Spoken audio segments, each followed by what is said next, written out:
針對總理卡尼嘅訪華行程，有本省廳長認為，林木業、液化天然氣能源同埋電動車市場未來可能受惠，而本地商界亦都支持家中有更多嘅經貿往來。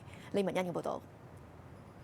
面對美國關稅衝擊本國汽車產業，加拿大同時對所有中國製電動車徵收額外100%關稅措施。對於總理卡尼呢次訪華，係咪會針對中國製電動車嘅關稅措施作出調整？BC 省能源及氣候應對方案廳長狄德安就話：呢個係屬於聯邦層面問題，加國應該從自身利益考慮。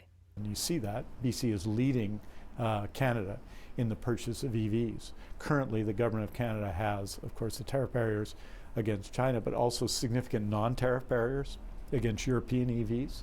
So I think clearly there are opportunities to expand the market, but there's significant trade and relationship questions which the government of Canada will be leading. And so I'm supportive of the Prime Minister, of what he's trying to do, but the government of Canada will have to look at its trading relationships and make decisions on those questions based on the national interest.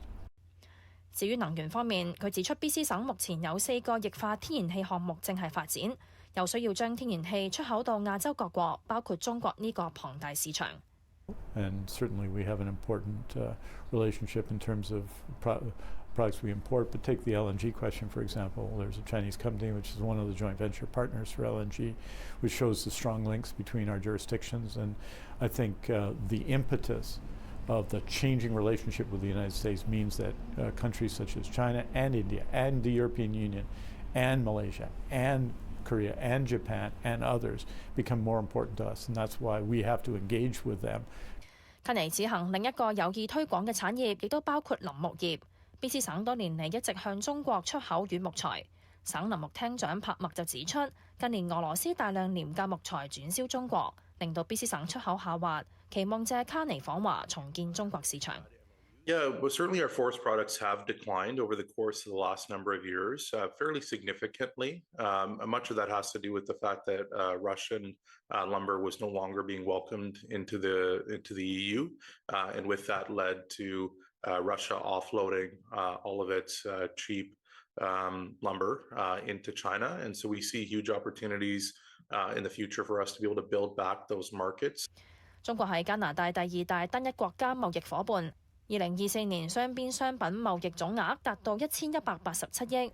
加拿大華商會話，本地商界普遍歡迎卡尼訪華，認為如果加中重建緊密合作關係，減低對美國單一市場依賴，BC 省多個行業可望受惠，包括水產業同電動車產業等等，亦都有助促進兩地文化同商貿交流。